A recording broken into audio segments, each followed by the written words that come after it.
great. Hi, good evening. My name is Kat Boettge. I'm already the selected lead candidate for the East Midlands for the European elections, which we did at the time because we wanted, before the referendum, to have a spokesperson, and I went to the regional and we voted to do so. And it wasn't actually that much earlier because we always voted in 2.5 years prior the elections, all candidates, but obviously we weren't sure if we needed to.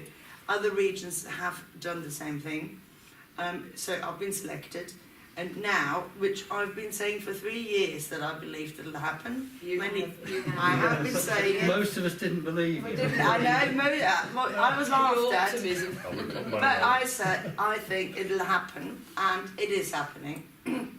Just a shame that we haven't budgeted enough for it, but that's a different subject. So now we are going to select the remaining 4. And if I may just say, I think this is one of the most important European elections that we have actually had since '99. In '99, just to very briefly say, because I think we've got a lot of time, we got quite a high percentage. But the UK actually used the wrong voting system, and we didn't get the people in. And Sue Mallender, who sadly couldn't be here today.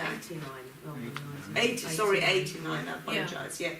And Sue Mallender, amongst others, went to Brussels saying we should be given the seats, but because they used the wrong voting system, the UK said, no, you are not elected. And the EU let them get away with it, and then afterwards they started doing the regional lists and changed it to a kind of PR system, but regionally speaking. Okay, so there we are. I think, and this is my personal opinion, but probably many of you share, a lot of, particularly Labour Remainers, which Labour voters are largely Remainers, not the constituency, but the voters are sick of Labour. And I think they're not going to vote Lib Dems. I think that a lot of them will be considering coming to us. So I think we're having a really, really good chance to make headways. The East Midlands is one of the weakest regions, but nonetheless, these are really important elections. And we don't have much time, and we really need to all pull together to prepare as much as we can. Okay, so today we're here to do the hustings for the remaining 4 seats, because we've got a list of 5, because there's 5 MEPs for the East Midlands, and I obviously have been selected, so there's 4. And that is important, because we will be campaigning together, and also, as we've seen with Caroline Lucas, for example, or other, where the first candidate, for example, may be elected for something else, the second one will take place. So it's actually important. The order is important. And it is important that we get the right people in. So this is today an important hustings. And I think we've got some very good candidates. And so now today, it's about candidates basically starting their statements. Everybody's got 5 minutes for their personal statement. And then you can ask questions where everybody's got 2 minutes to answer. Obviously, the people who are not here can't answer, but we would like to read out their statements. Is it okay if you start with reading out the statements of the people who are not here? Thank you. So the first one is, I have to use my glasses, I'm getting older. Carl Enfield. Statement is, I've experienced firsthand the effects of the Brexit referendum. I believe the electorate has, over decades, been subtly persuaded that Europe and the EU does bad things to the UK. In addition to the ordinary function of the role and in advance the green agenda in a fiscally sustainable manner, I would particularly want to a much better balance with the electorate to help them feel more connected with the EU. Yeah? Thank you. And if you show me then the next one. Thank you. Simon. Thank you. So Simon took, as a country which is part of Europe, I believe Britain belongs to the European Union. I think there are imperfections in the structure of the EU, just as there are imperfections in the structure of the UK. But if we leave the EU, we will have absolutely no control over correcting those imperfections. I do not believe further European political integration is desirable, but to achieve our green goal for global ecological sustainability, we have to act together and not as a separate nation states with separate agendas. We must control excessive consumption of resources and agree levels that are sustainable and work towards making drastic cuts to levels of pollution with a view to eventual elimination. I believe we will be much more effective by working with other green thinking parties in the European Parliament than by working alone on our small island. If we do not achieve proper global sustainability, then our future will be short and our comfort, health and well-being will be even shorter. Right, so we've got, that's it, isn't it? Yeah, thank you very much. Okay, I'm going to randomly ask people, and then later with the questions I'm going to rotate. Okay? Let's start with you, if you don't mind, with your statement. So I'm going to use this 5 minutes, and I'm going to be clear. Just do this, is it? Just click once and it'll start. Okay. Can you give us 4 minutes It's then? mechanical. I will give you a warning. It's not starting. Okay. Hang on. Okay. Hi, so I'm McClelland. I'm a member of Nottingham Green Party. I'm also the co-chair of the Green Greens, which is the youth and student branch of the Green Party. That's an elected position, so I was elected into that position by members of the Young Greens. A little bit about me, and just put me in context. I'm the oldest of 4 siblings. My parents are from Derby originally. My dad is the son of an Irish dock worker who moved over to Liverpool, and my mum, her parents, her mum grew up on Elveston Castle's estate, where her dad was a groundskeeper. So there's some strong roots within both the UK and within Ireland. So I grew up in a village just north of Derbyshire called Little Eaton, and spent most of my life there. Went to school in Ecclesbourne over in Duffield, which has been one of our target wards for Amber Valley. I left school at 16. During the time when I was at school, Section 28 was in place, Clause 28, which prohibited the promotion of homosexuality as a normal family relationship, which meant that no schools during their personal, social and health and economic education gave a safe-sex education towards LGBT people. I didn't feel welcomed at school because of that.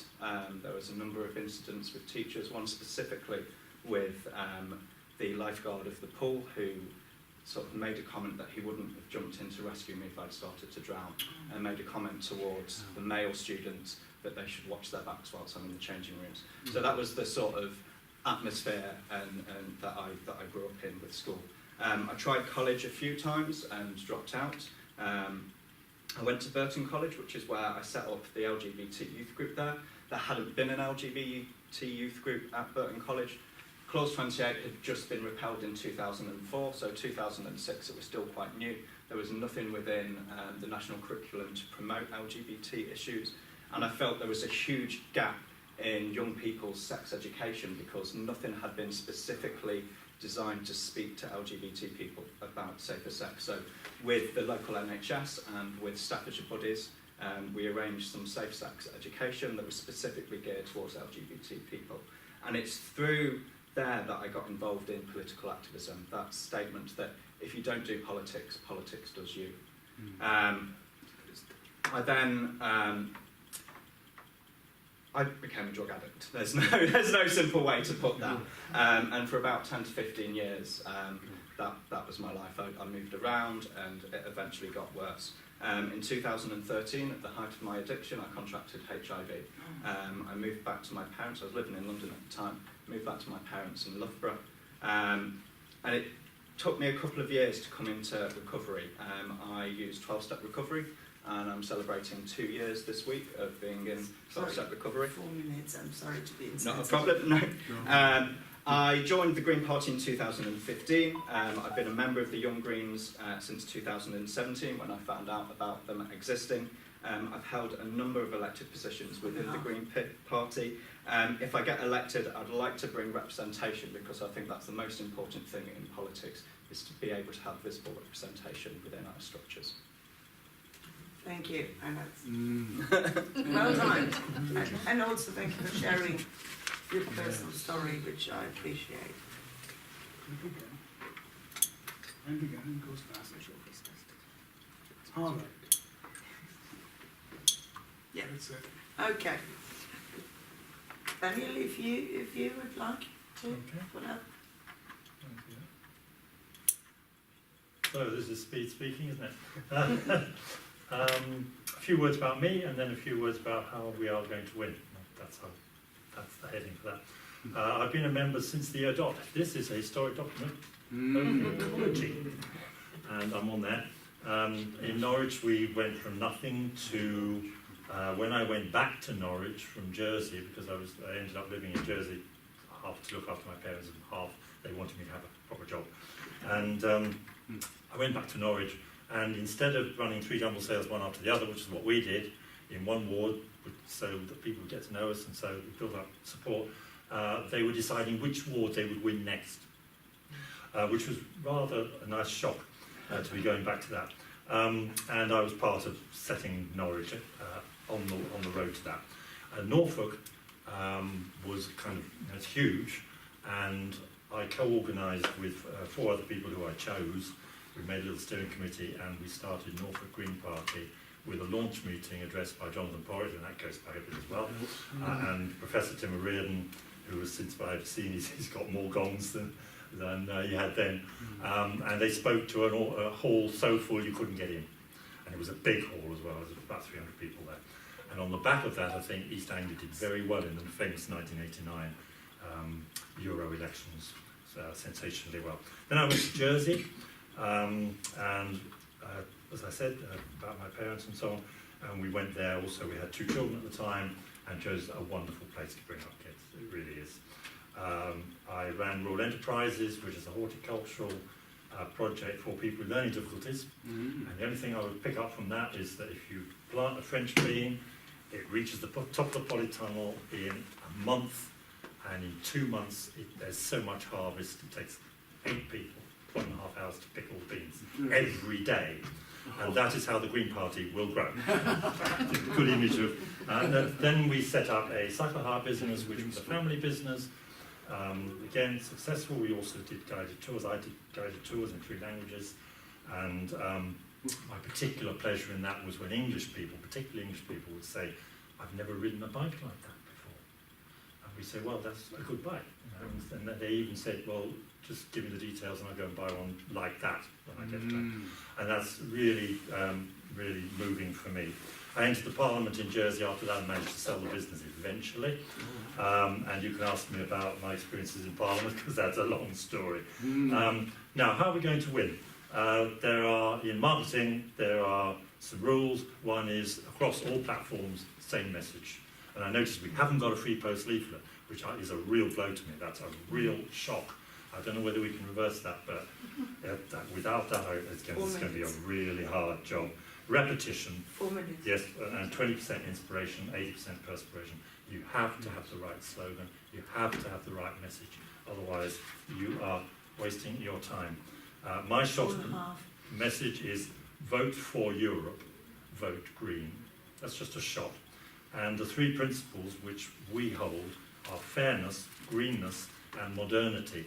Brackets internationalism, and I think those 3 things together are where we belong. Thank you. Thanks. Now, yeah. You're getting there. Harder. Yeah. Yeah, please. Many of you will have seen or heard of me. I've been working as the regional coordinator for East Midlands Green Party for the last 2.5, 3 years. I'm not sure whether that actually gives me an advantage in this contest, but at least you are all familiar with my name. I have been in this country for longer than Liam has been alive. But I'm not British. I'm a German, and I've never seen the need to change my nationality. This has got something to do with identity, and identity politics is what we're talking about in this particular election. This places a reasonably heavy burden on me. I have to go through an extra process with in the nominations process, but leave all that aside. Let me give you a quick rundown on where we are. Obviously, the National Party has already kicked into action. I have recently taken part in a video conference in which we discussed messaging, the outline of the Green Party's objectives for this election. We discussed the nomination process, the manifesto. There will be a manifesto which will be largely written by Paul Woodhead, who is our national coordinator for policy development. And we talked about internal communications. So, very briefly, this election is not just about the European Union. It is not just about getting people into the European Parliament. It is also about what kind of a country we want to be. And I say we, although I'm not one of you. No, I'm not. And you know, I insist on that, because that is part of what we all together are nowadays. We are an open society. We are an international society. And I want to hang on to that. It's not just about the European Union. It is about the country we live in. This is the moment to tell the establishment what kind of Britain we want. And if we say that loud and clear, 4 minutes.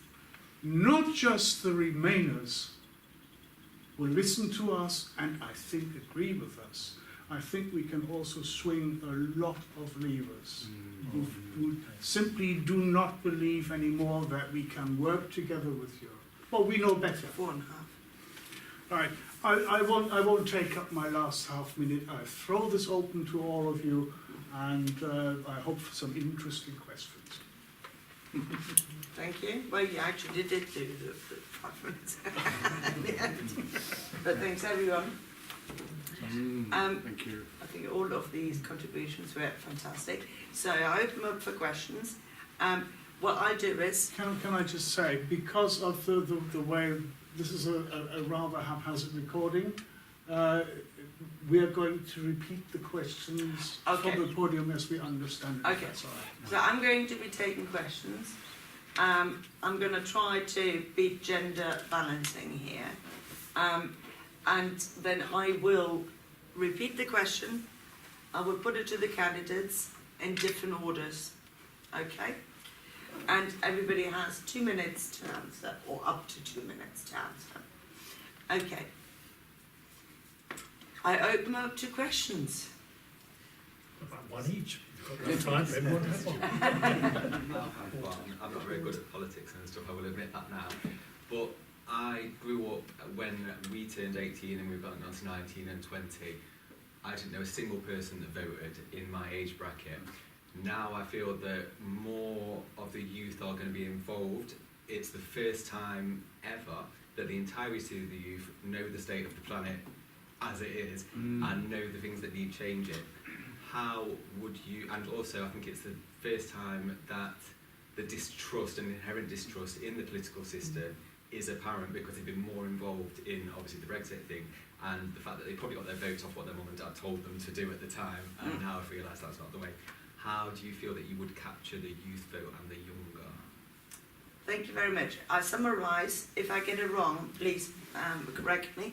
So you're saying that you've been not involved in politics, and the youth hasn't, might have not, and now the youth is waking up to the environmental crisis, but also the mess we're facing with politics, and how would we engage with the youth to persuade them to trust us to vote Green?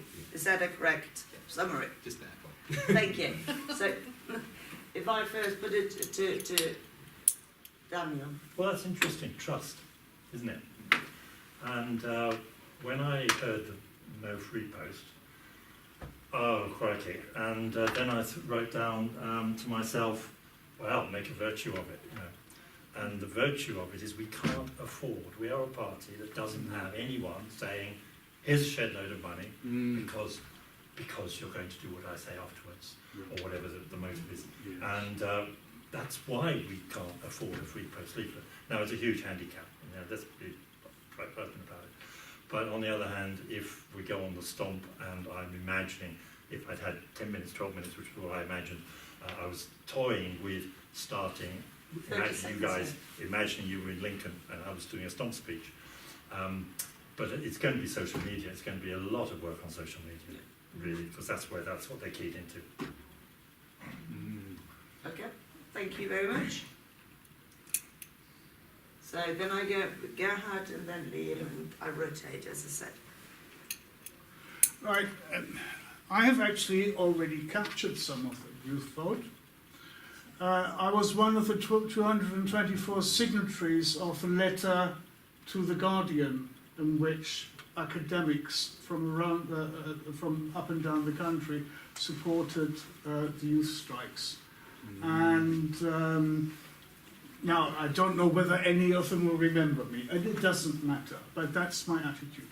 I support them, and in turn I'm quite happy to ask them to support us, because I don't think that at present there is a single other party which has got a recipe, anything approaching a recipe, Half a minute left.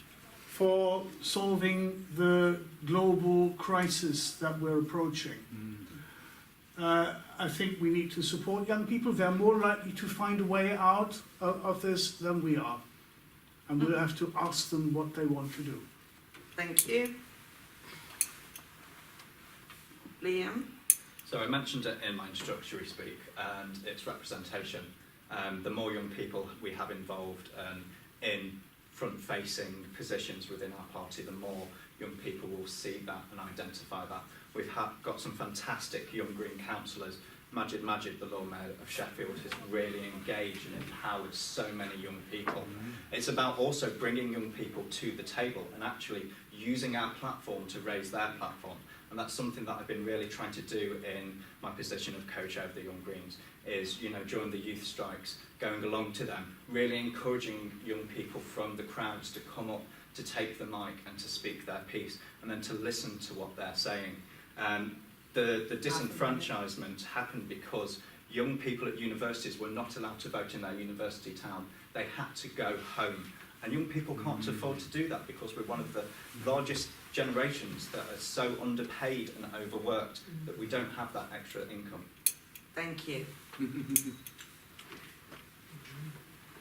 Next question. Excellent question, by the way.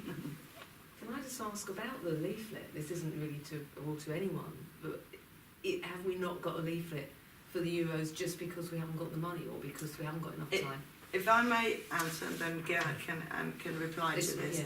I have, as some of you will know, for 3 years I've been saying we need to put money aside in case we need to have the free post. Because last time we got really disadvantaged for not having a free post everywhere.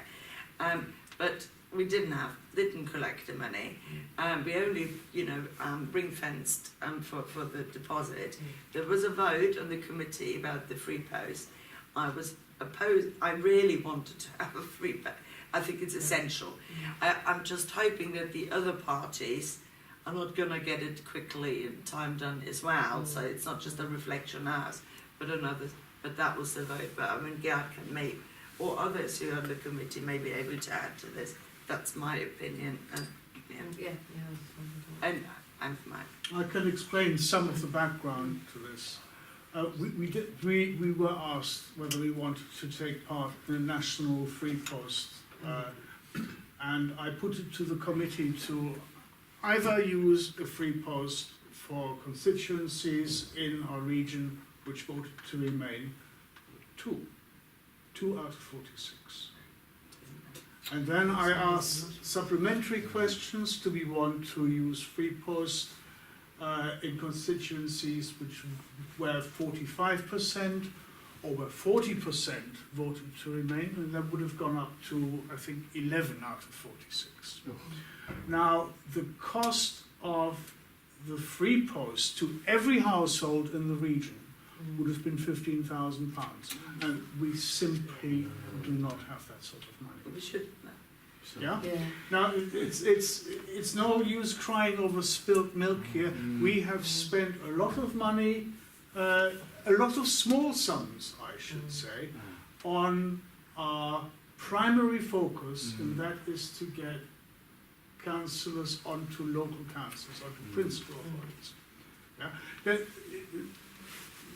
We're not going to argue on the podium about this. Let me just finish, give the background to this, because I would have loved to have spent 15,000 on a free post even, and said, look, the Greens are here. But I think we must also acknowledge that what we learned from the Target to Win manual must to some extent apply to a European election. That's what we've tried last time and it didn't work. But anyway, I would like to, I know this is a discussion, so I would like to also invite Daniel and Liam to just, you know... Yeah, a quick point, or two points. One is that part of the Norwich Party's growth was in 1983. I was the agent for Tony Carter, who was so scared he would almost be sick before meetings talking, but he was a brilliant guy. And we had the free post leaflet. And that was the start of Norwich Green Party, because it went to everybody, and we wrote it to recruit. We did not write it to make votes. So that's one thing. And the other thing is there not a sugar daddy? And in my day, the sugar daddy was Raymond Briggs. And he has a lot. He was a Green. Raymond Briggs, Fun was the Bogey Man, and Chris, Snowman. So he is well off. Whether he's still alive or not, I don't know, but he would occasionally cough up a few tens of thousands. Is there a sugar daddy now? You've just mentioned that contacting people to volunteer, contacting people and the method of contacting them. I've never had a Green Party member knock on my door. I've had Labour, I've had Tory. Where do you live, if I may I ask? just live up the road. So how are you going to get those people who want to volunteer to know the message and to go knocking on doors? Can I just explain? Free post, because you may not... Free post is something that during European election, for example, is sent out by paying our deposit. The Royal Mail gives out for free the leaflets to every household, yeah? And you can either go with the party and just do a generic party one, or you do usually one where half of it is from the party one side and the other one is specific for the region. And it is that one way, which is relatively cheap, I know it's 15,000, but to actually reach everyone. And even though, yes, we've not had many remaining constituencies, but the remainers that aren't in constituencies are, I think, sick of Labour, and they could be persuaded, but if they don't hear from us, it'll be difficult. And I know we don't have the 15,000, but we've been saying for months we could have the election, we could have been doing some fundraising efforts, get a sugar daddy, or everyone paying £1, then we would have had the money, or £2. That me being here today is I'm more likely to go and tell my neighbour about what's happening today. Thank you. Receiving something through my door, another piece of paper, Yeah. and I probably think, oh, it's a Green Party sending paper, than Yes, thank you. I want to invite Liam on this. because Just you so know to pick him. up on that, obviously we would make sure that that paper was recycled. So the Green Party of England and Wales, they launched this weekend their crowdfunding. They're trying to raise up to £100,000 to support the European elections. I think we should be looking to do our own crowdfunding. You know, we should set the 15,000. We should aim for that. We should see what local parties can donate out of their coffers as well. And we should be encouraging other members and non-members who are just supporters. Because I'm aware, you know, there's a number of people on my Facebook who are sharing my Green Party posts who were from Labour, who are disenfranchised with that, who would spread that message further. So I think we need to really, after finishing this, set up a crowdfunder and get on with it straight away. Yeah, thank you. So we're talking now about campaigns specific, which I think is really important, but let's go back to the normal format if that's okay. I'm happy to to talk about the campaign specifics to anyone who wants to stay behind afterwards. I think we need to anyway. Yeah, the more voices there are, the better. We're also to some extent dependent on what the National Party is doing. And we've already very nearly missed the boat with the free post. This is the problem. Yeah. But, Very tight okay. timeline. Yes, I know it always is, and it has been. But It was just asking for information about what deadline we were looking at. If we were to do a last minute request for free post, what would the deadline be? Next Wednesday. And that, Sorry. is that, Okay. Next and but is that from the Green Party or from the Royal Mail? Both. Well, it can't be. No, it no, can't no, be. no, no, no, no. Can't be printed already, can it? No, it can't be that because if we went with the Green Party, we have to give them the material. Yes, I know, but the Royal Mail says by what time that material has to be Yes. on that plate. Yeah, that's Yeah. fine. Even the parties which will run the free post scheme, they can't print on recycled paper. Really? Because they haven't been able to source it in the time available. We're really that pushed on this. I mean, thanks to Mrs. May. Let's talk about the free post and campaign thing for other people in a different format and more no discussion afterwards. Let's do now questions to the candidates. Back to, but yeah, I mean, it's really important things, and let's talk about it afterwards if that's okay. Yeah. Okay, proper questions. There were proper important questions, but No, that my last one Yeah. wasn't. As an older person, when I think about what I want the Green Party to be doing, my primary concerns are about climate change and what to do about that. When I talk to younger Greens, their concerns are not necessarily in the first instance about the environment or climate, but they're to do with how we treat people in society. Is that your perception as well? Do you think there's any kind of generational conflict going on amongst Green Party members and Green Party conflicts, and what would you do about that? thank you. I repeat the question. As an older person, and you said that, not me. Yes, I did say that. Yeah. As an older person, your primary concern is the environment, and you perceive that there is a conflict or potential conflict with the younger generation who are more about social issues or equality issues concerned, and what the perception of the candidates are and how they would address it. Is that a fair summary? Yeah. Thank you. So now I'm going to start with you.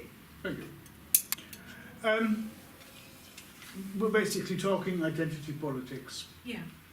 Now, I believe that whatever your identity is, you ought to be treated fairly and equally. And I will leave it at that.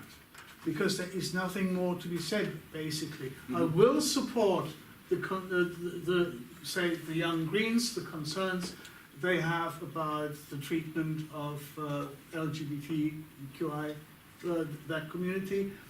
I will also, as a migrant, and as an older person myself, we established that earlier, I will support whoever needs support. but I'm also an environmental scientist by training. Half a minute. And thank you. And my main concern at this point is to force the transition onto the agenda and up the agenda as much as I can. Thank you. Right, now, Liam? Of course. So for me, the environment is second nature. I've been brought up as a vegetarian by my mum, who has always recycled. And every young green that I speak to, the environment is second nature to them because they've had a similar upbringing, but it's just something they do without thinking. The concern about the social justice issues is we can't be telling everyone you need to be recycling, you need to be buying organic, you need to be doing this, when they're living paycheck to paycheck to put a roof over their head, when they're accessing food banks. We need to bring everyone up to the same level so that everyone then can then make the environment their concern. When you're concerned about your paycheck or you're concerned about your children and medications coming in from the EU because of Brexit, you're not going to be concerned about the environment because you don't have the luxury. And it's not a luxury because we have less than 12 years to divert climate disaster, and we need to be spending £7 billion a year to green our economy and to make sure... Thank you. No, that's okay. Daniel? Absolutely support what Liam just said about fairness is a precondition for sustainability. You cannot have sustainability without fairness. And that's why it's so important as a pillar of what we stand for. And it's also, incidentally, a pillar of the EU, which is a good thing. But on the question, internationalism, see, I want to get this in somewhere, and it fits in here about identity and so on.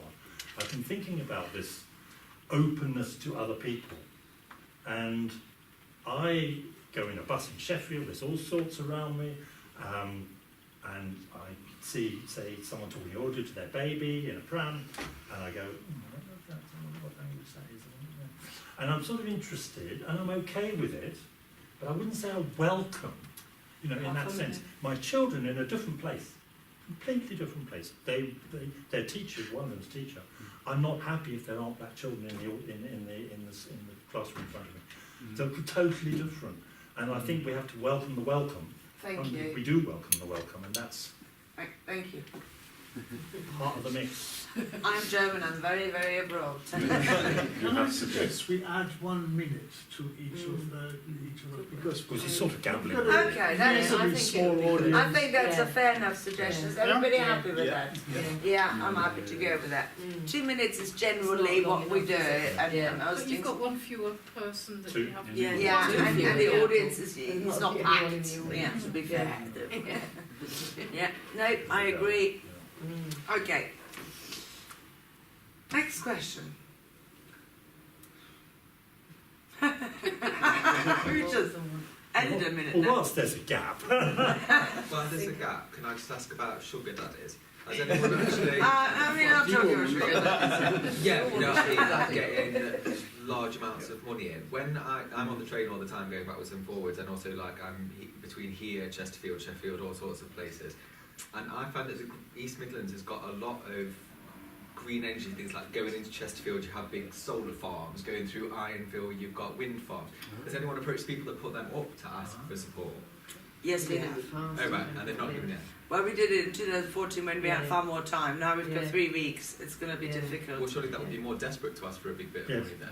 Yeah, they weren't, but at the time they were happy to work with us, but there was no money.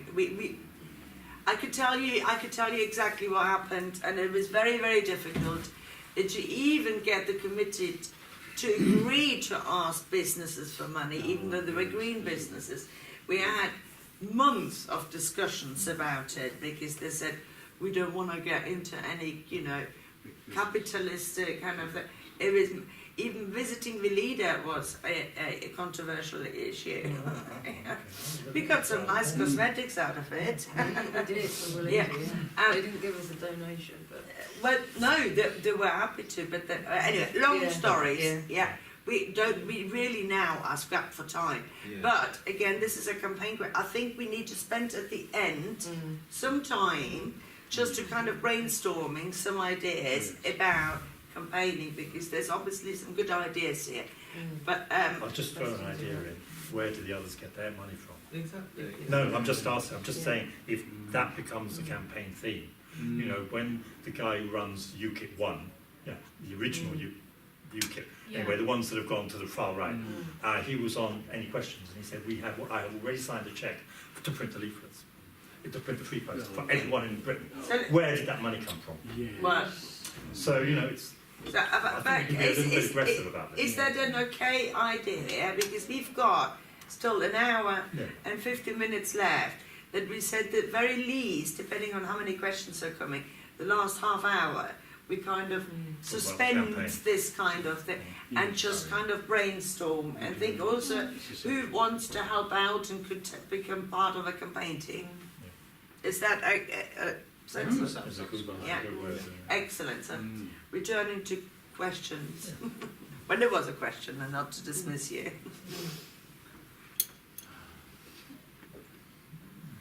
Come on, you must be curious about something. I'm trying desperately. Please. Obviously, the National Manifesto isn't yet out for this election. Yes. How would you cope with the conflict of your own beliefs to that something that was in the manifesto?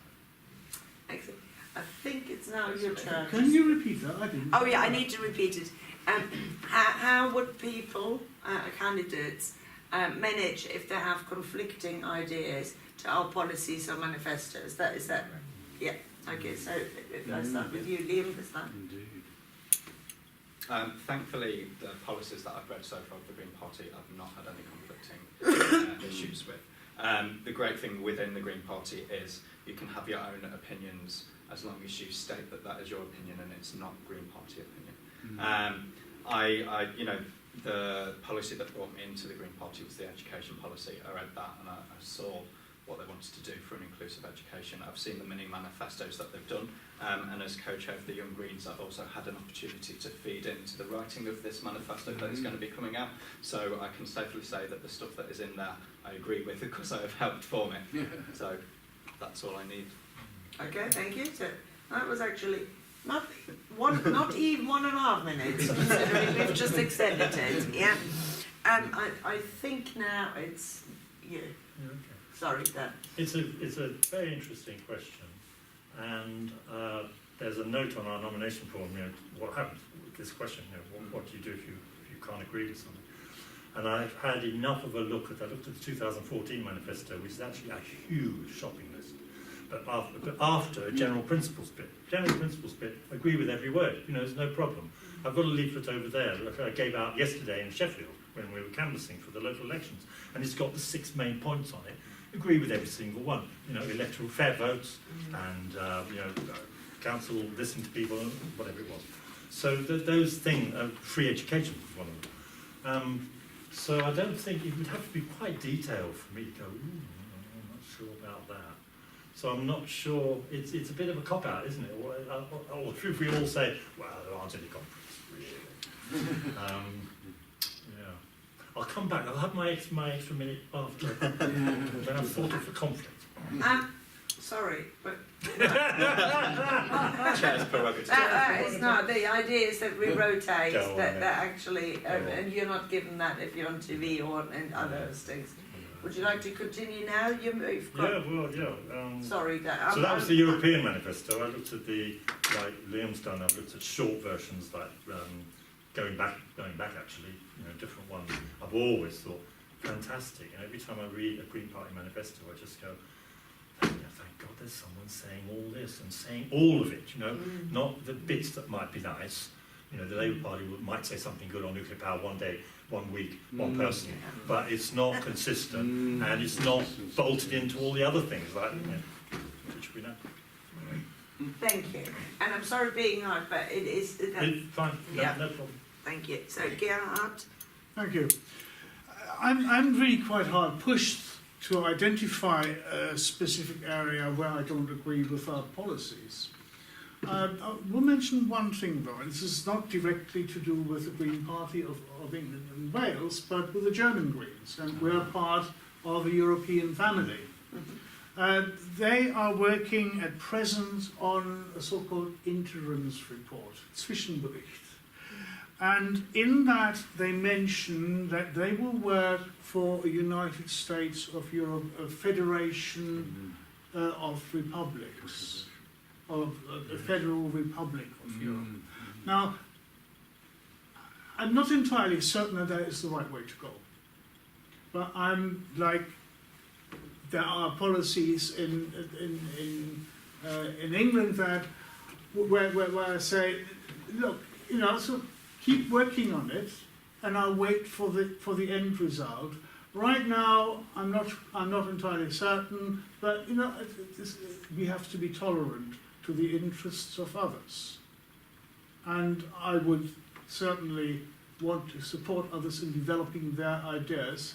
And when the end result is presented, then I can decide whether I want to support it or not. In the moment, I don't have a big conflict with anything. You don't know? If I may just very quickly clarify something, Liam is absolutely correct.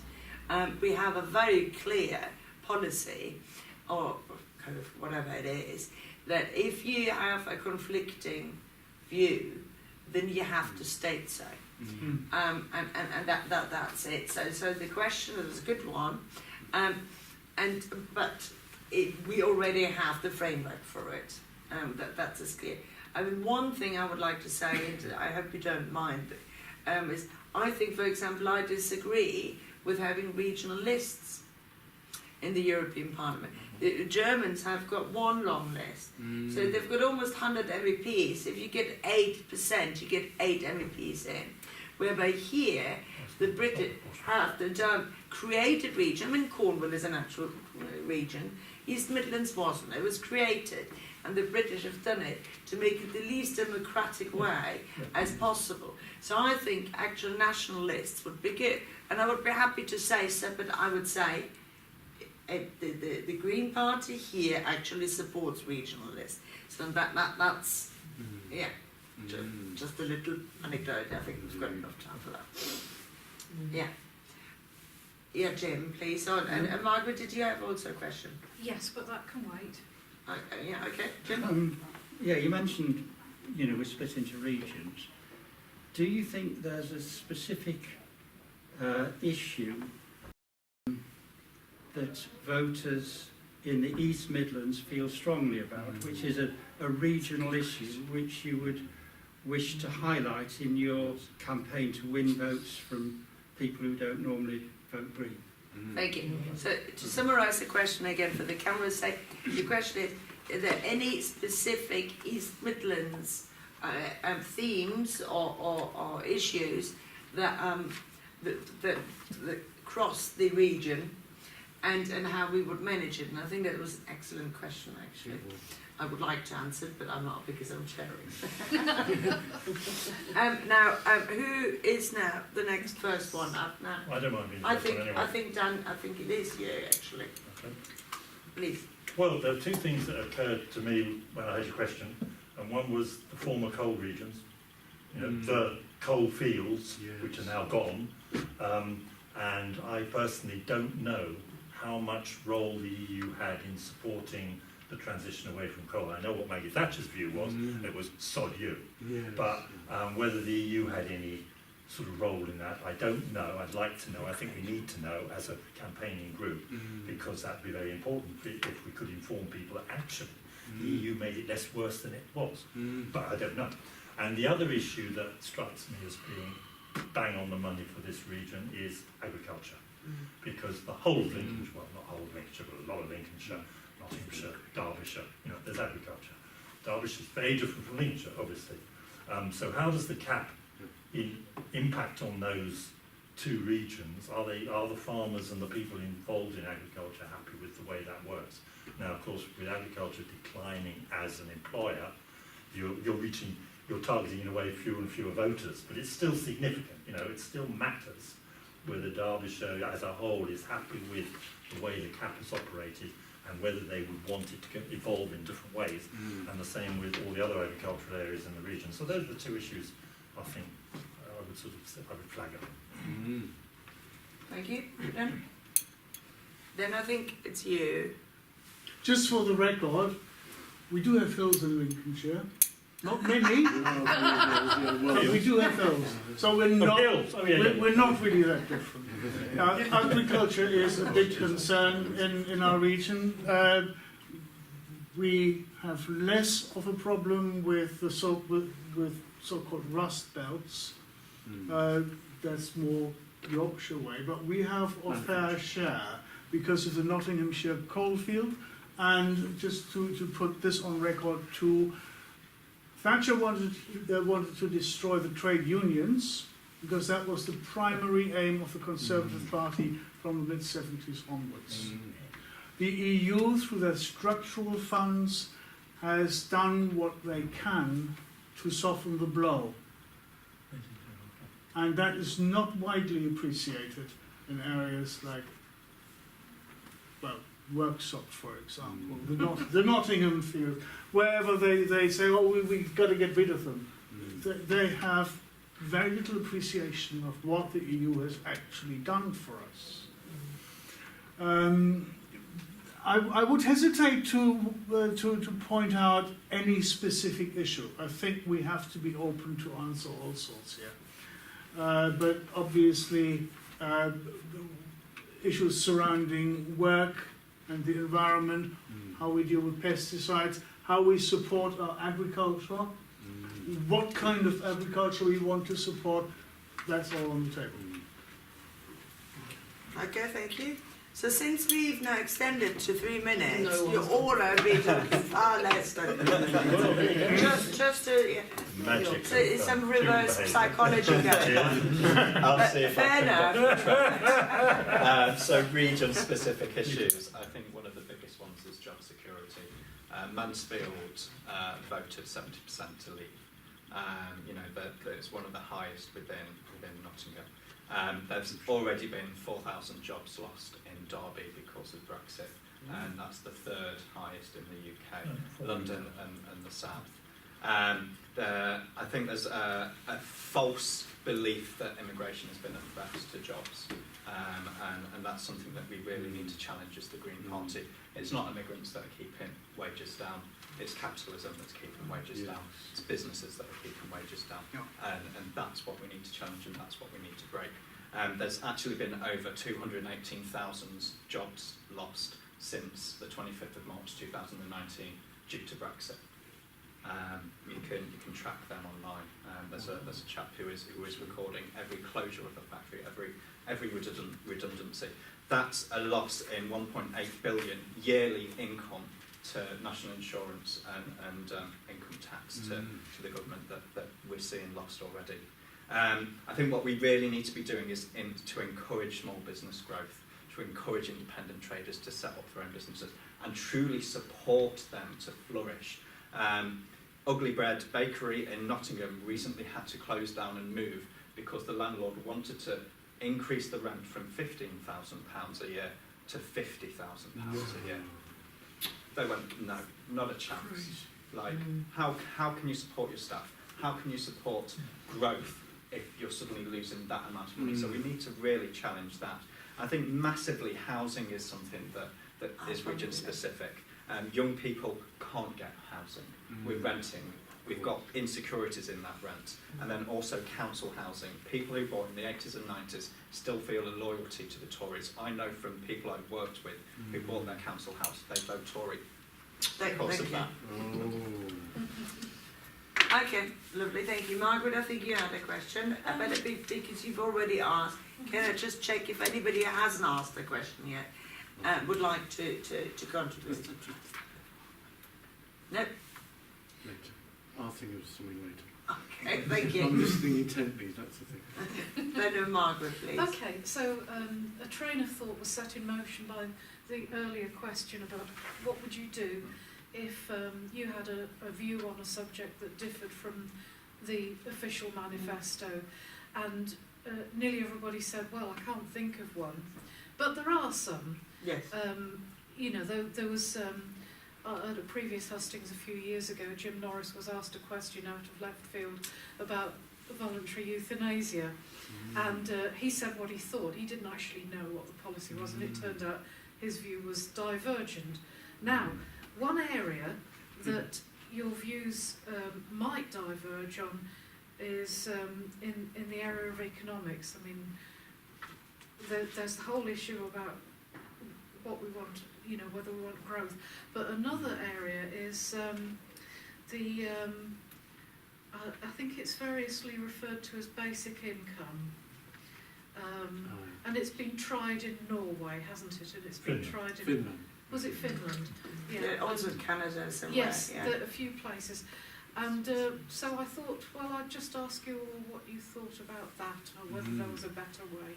Thank you. So to summarise again, following up, if we have different views from our official policies or the manifesto, in specific about economics and basic income, and if I may just follow on, I know that Caroline Lucas is very sceptical of basic income. Really? Yeah, and she does try to avoid the subject publicly, but in conference she's just honest, and I think that's just yeah. But anyway, now I think Gerhard, you're the first one to answer the question. Right. I'm actually fairly agnostic about basic income. I think it's a brilliant idea. I think if it can be financed, it'd be wonderful. Because the idea that you can release people from the yoke of work to make work something that they want to do, rather than something that they absolutely have to do to survive. That's brilliant. I have variously heard that it's too expensive to finance, and frankly, I don't know. This is one of the areas where I'm willing to wait and see. And I think I haven't done the figures myself. And until somebody comes with a clear set of figures to me and says, this is how much it will cost, those benefits will accrue, that much will be saved in terms of welfare savings, for example. That's how much we will save by stopping people from becoming homeless. That's how much we will save in terms of health spending, because people won't be miserable and depressed, and all the rest of it, which is associated with virtual slave labour these days. 0-hour contracts, insecure incomes. It puts a huge burden on people. If we can relieve that, fantastic. I'll sign up the day somebody shows me the workings. I haven't seen them yet, I'm afraid. Thank you. I think it's you now. Yes, yeah. Yeah. Thank you. So I'm just going to try and unpack 2 points from that. So first one being about economics, and then I'll move on to universal basic income. So I've never believed that we can have continued growth, and recently someone put it far better than me, that we cannot have infinite growth on a finite planet. We can't have it. So actually we need to start measuring things outside of GDP. There's a number of countries that look at happiness index or a spare time index, and then the spare time index that ties into our policy about looking at a 4-day working week and how that would work. We've got the empirical research that by day 5 it drops off. If you've ever worked with a solicitor, you know that you're not getting anything back from them on a Friday, and you best wait till Tuesday next week. But there has been a blow to that. The Wellcome Trust has pulled its plan to trial it over 800 staff, but there are a number of small businesses that are trying it, and they're doing it quite well. Universal basic income, or what it's sort of been changed to, is perhaps a citizen's income. There's been talk about scrapping the tax-free allowance and actually paying everyone £48 a week.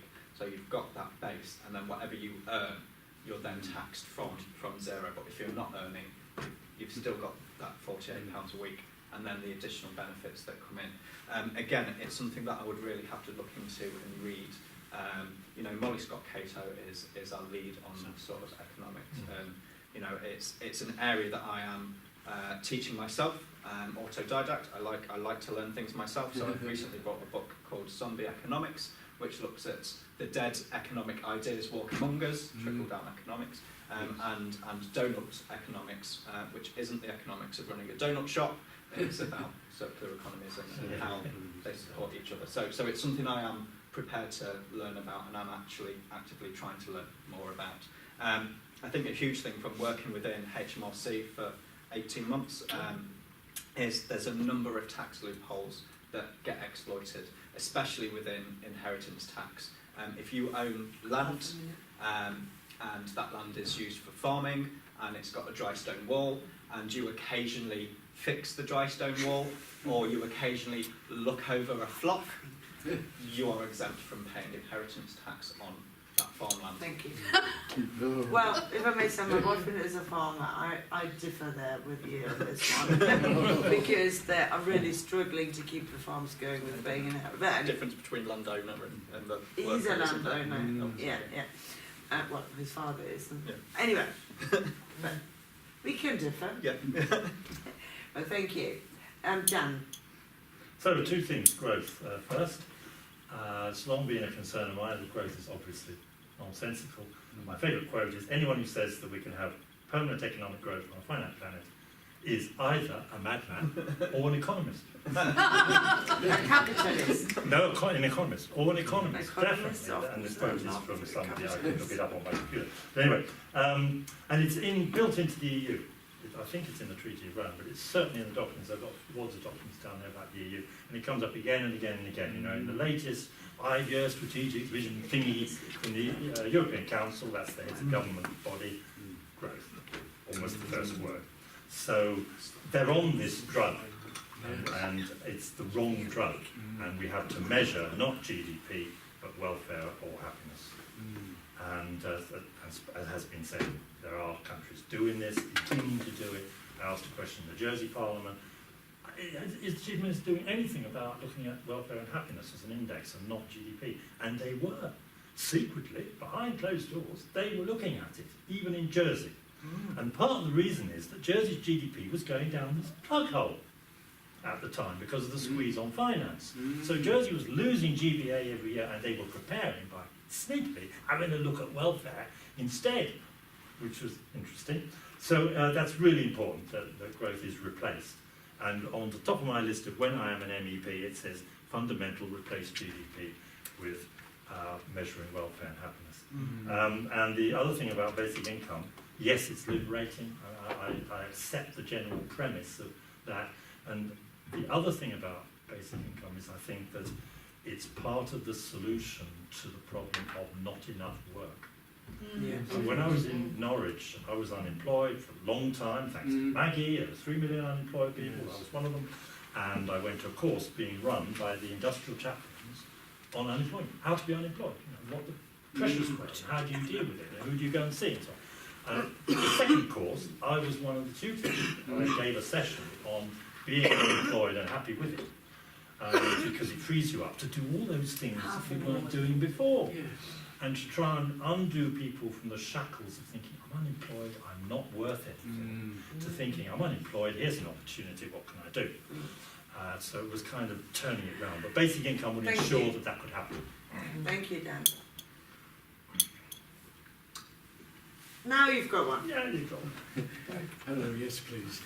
I want to seek the views of the panel on regional assemblies, republicanism, and confederal Britain. So, okay, you would like to hear the views of regional assemblies, confederalism, I can't say the word very well, sorry, And republicanism. and Republicanism. republicanism.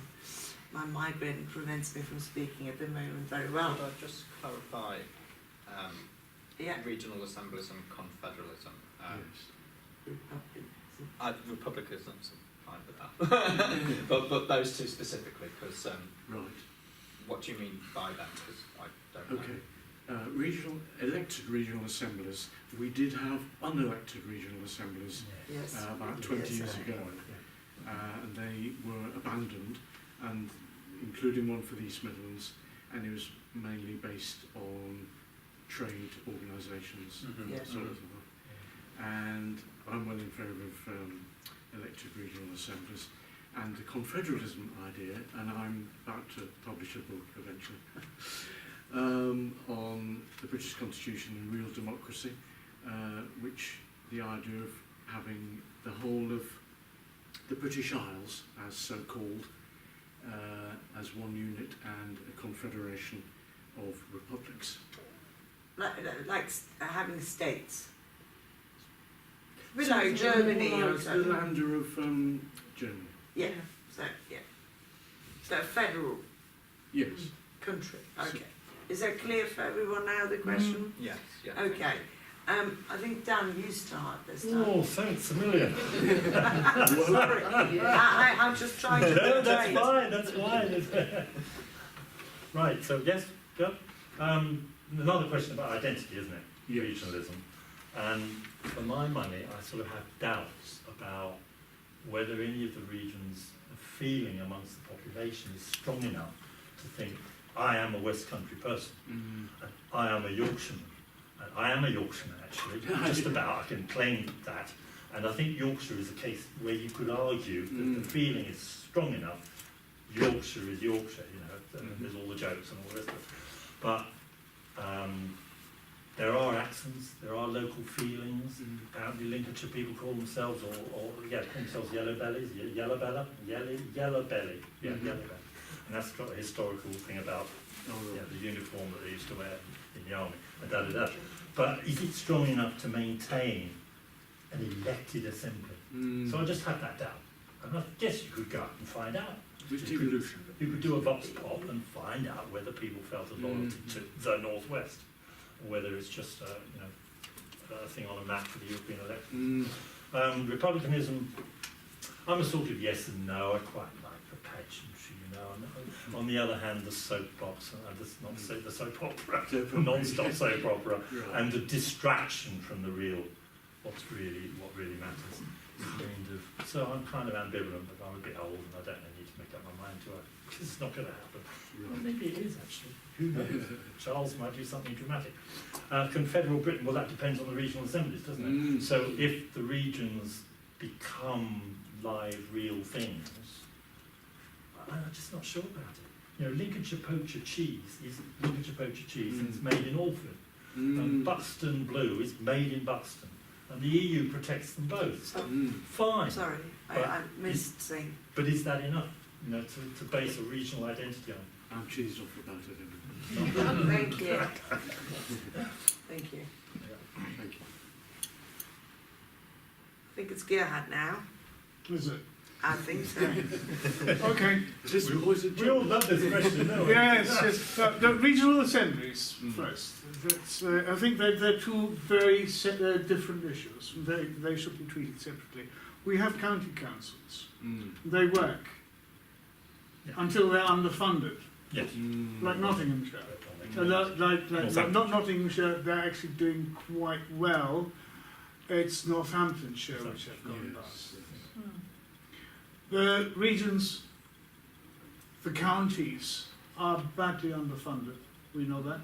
And it's going to get worse if the Conservatives have their way, and we're dead against that. Now, as far as I'm concerned, regional assemblies, councils, whatever you want to call them, are a good idea, because I'm a firm believer in the principle of subsidiarity, that decisions about local things, about local policies, should be made as locally as possible. So, in principle, I'm very much in favour of it. How that has worked out in the end, I think we've got a lot of thinking to do. Now, on the subject of republicanism, I must admit, I think the monarchy is an absurdity nowadays. I don't know whether any of you has watched The Crown. It's actually a very good series on Netflix. They were getting under the skin of the monarchy a bit. And it was a fair portrait of what is going on there. Well, obviously, we shouldn't make policy on the basis of Netflix series, but Actually, I disagree. right. Well, next we're going to make the decisions on crime on the basis of what we learn from NCIS. No. I think the monarchy is unfortunately something which is deeply ingrained in the British spirit, if you know what I mean. It's this undefinable thing which it's like an elephant. Everybody knows one when we see it. I think we would. 30 seconds. Okay, I think it gets in the way of our pursuit of equality. And I think it will go in the end. Thank you. And do you think it would take like the oligarchy with it? Oh, next question. Yeah. Let's go. Let's leave it. No. I want to hear what you said, but let's. Yeah. Thank you. So yeah, three things there. So regional assemblies and elected regional assemblies. So there's been a couple of attempts for like super council ideas, which we've seen specifically in Nottingham and Nottingham County Council. Yes. And there's a concern that the money will be too stretched and it would be less accountable. I do really support what we do have, which is like the business development committees, and I'd like to see perhaps them expanded and perhaps be more accountable and not just, you know, there to be some elected representation in there and perhaps some you know, some people that can feed back to everyone so we know what is happening. You know, we've got metropolitan areas which work quite well. So it's perhaps having a look at what is working, what isn't working. You know, what we've got in place that could be expanded and have some elected positions in there. So confederalism, from what I remember, during active addiction I tried to do a law degree, and let me tell you, crystal meth and law does not go well together. So, from what I remember of constitutional law, and it was a very long time ago, we don't have a set written constitution. We have sets of different legislation, and one of the biggest concerns about Brexit was the attempt in the EU withdrawal bill to remove some of the protections of LGBT people, and as well as some of the Equality Act and the human rights legislation. I believe we need a written constitution that is enshrined in law and not something that can just be overwritten. And that really ties into like a federal UK. You know, we have distinct separate countries of the UK, and if they want to vote for independence, they can vote for independence. As Green Parties, as the Young Greens, we support Scottish Young Greens in their campaign for independence. I believe Ireland is one country, it's not two separate countries. Indeed. So, 30 seconds. Republicanism, I think there's a great deal of unfairness. Just because you've been born into a family doesn't mean you should have that land forever. Look at the Duke of Westminster and the amount of money he has. We need land value tax to take some of that money back and redistribute it. Thank you. Right, you were going to say or add something. Sorry. About the oligarchy, wasn't it? It was more of a remark, really. Yeah. I was saying, because Go on, ask, because it's a really important point. but if we do get rid of the monarchy, let's say, we don't even have to. The oligarchy is here already. So how are you going to challenge, tackle, make things fairer through policies that you're going to bring? Certain things like so everyone gets like £49 a week or £1,000 a year, or would help. £1,000 a month would help to balance certain things, redistribute wealth. But giving that message to people, how would you go about making it clear and concise? Thank you. What I'm going to do now is, because we've got now 40 minutes left, and we're going to discuss also the campaign, which I thought was an important thing, and this is just a follow-on question, and really, to be fair, has got nothing to do with the EU, you know, which is fair. It is a fair point, and I think it's a really important one, because to sell that is really difficult to the public. Yeah. And we can relate it to the EU, but let's make it a quick, if that's okay. and then we can discuss the campaign. So if everyone... I've got a question. Good. So I've thought, Okay, thank you. First, let's do this quick, and then we go to yours. Is that okay for everyone? and then- Okay, then let's start I'm happy. with Daniel. Yeah, the oligarchy has enormous power and vested interest. I've read up about one of the achievements of the Green Party in Europe has been to lead on 3 successive reports on tax evasion, tax fraud, anti-money laundering and so on. All those reports, they're brilliant, they're detailed, they're thorough. They go on the shelf because there's built-in resistance to any of that happening. And the resistance apparently is in the European Council of Leaders, because some of the states are themselves tax havens. So they're kind of operating for these people.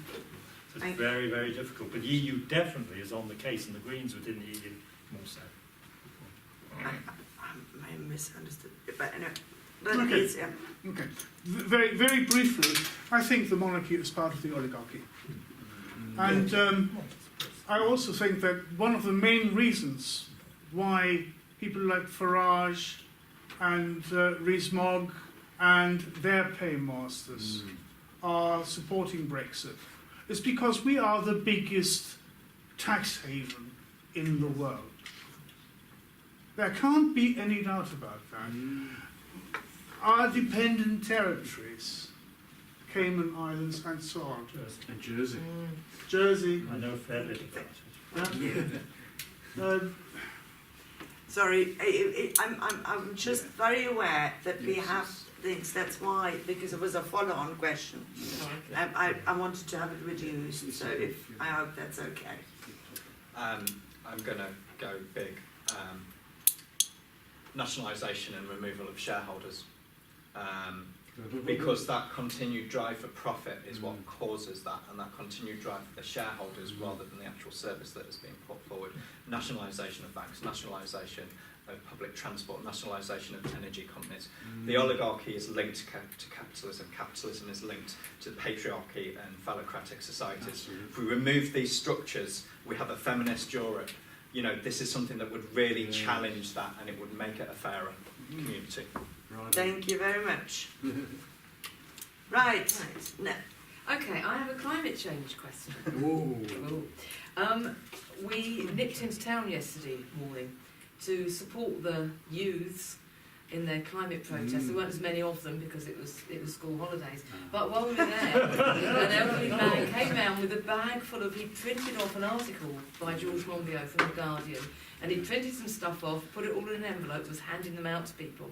And the article was about natural climate solutions, and Gerhard Lohmann-Bond and friends have set up a website, and they've published a letter that they've sent to everyone, I don't know who, about natural climate solutions, which is that in order to get carbon out of the atmosphere, instead of trying to do carbon capture, we allow more rewilding, re-wetting of peatlands, salt marshes, etc., etc. Bring it back into balance.